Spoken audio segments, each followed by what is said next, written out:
বাজি ধরে মাছ ধরতে নেমে গেলাম, যদিও বাজিতে হেরে গেলাম। কারণ আমার মাছ ধরার ক্ষেত্রে আমার ভাগ্যটা খুবই খারাপ। যাই জাল মারছি, বাট একটা মাছও আমার জালে আসে নাই।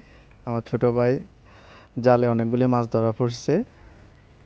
তবে যাই হোক, খুবই আনন্দ করলাম। অনেক দিন পর পুকুরে মাছ ধরতে নামছি। হ্যাঁ।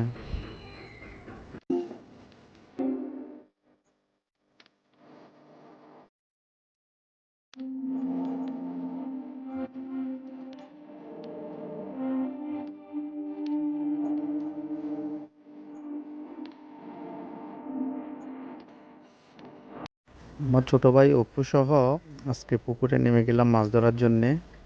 আগেই বলছি আমি কিন্তু এত দক্ষ না, এই জন্যে আমার জালে কোনো মাছই উঠে নাই। অপু কিন্তু খুবই দক্ষ মাছ ধরার ক্ষেত্রে।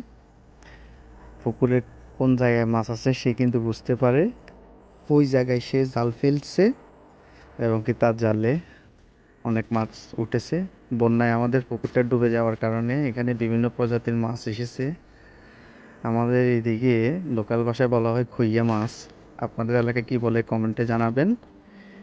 প্রতি যাকে কিন্তু খুইয়া মাছগুলি বেশি উঠে আর কি। তাছাড়া আছে আপনার তেলাপিয়া এবং পাঙাশ ও অন্যান্য দেশীয় মাছগুলি আছে।